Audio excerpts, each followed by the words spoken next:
Every evening in the Forbidden City began the same way. After dinner and the affairs of state, the Emperor of China would return to his private quarters. A ritual awaited him, and not just any ritual, but a subtle political act that could affect the course of the entire empire.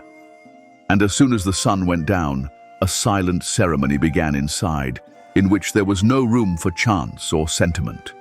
On a small silk cushion decorated with dragon and phoenix symbols, there were plaques of pure jade. Each one had a woman's name engraved on it. They were warm to the touch, smooth, but weighed more than they looked, because behind each name was a destiny, and sometimes an entire clan. The emperor could make a choice. He would turn over one plaque, as if by chance. But everyone knew it wasn't a matter of chance. Eunuchs, courtiers, even the empress herself could intervene, discreetly arranging the order, prompting, manipulating. The emperor was left with the illusion of power. The young concubine bowed her head.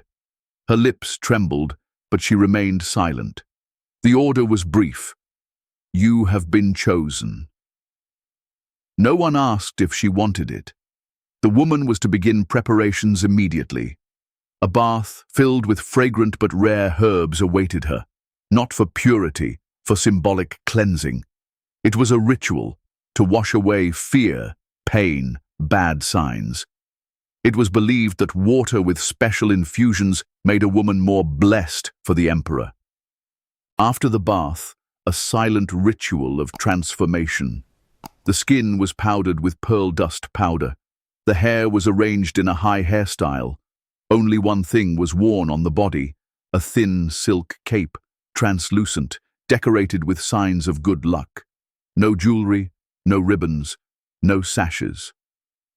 A senior eunuch approached her. His eyes were cold and fixed. He examined everything, her nails, her hair, her wrists, her mouth. The slightest deviation and the meeting could be cancelled. The woman passed in silence. She dared not even look into the eyes of the man who decided whether her appearance was worthy of the emperor's gaze. She was placed on a stretcher. Yes, carried like a queen. But her hands bound, her feet covered, her mouth closed. She was carried because no one trusted her to walk. It was easier to control. Before the door, another check. Sometimes another hand bath to wash away the alien energy. Then a silk bed. Around it, dragon patterns, shadows from the curtains, the heavy smell of incense and silence. The emperor sat in the shadows. His face was not always visible. He could look and not look. He could say a word or he could remain silent for an hour. A woman had no right to speak first. Even a cough could be taken as an insult. Sometimes for that, a woman would disappear the next day. And no one asked where. The time for the meeting was counting down. About an hour. Outside, the door stood a eunuch with an hourglass.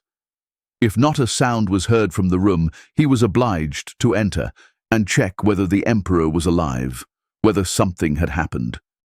Even at the moment of intimacy, the emperor was guarded. When time ran out, the woman was wrapped up again, silently. Sometimes she cried, sometimes she laughed, sometimes she walked as if nothing had happened.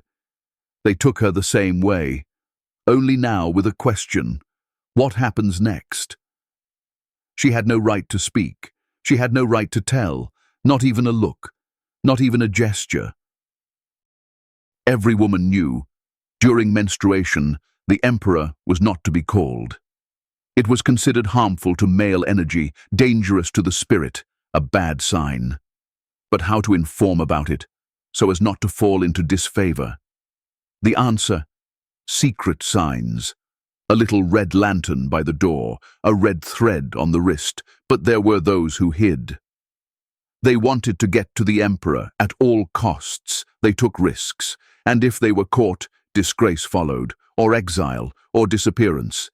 The eunuchs kept personal calendars of each woman's menstrual cycle.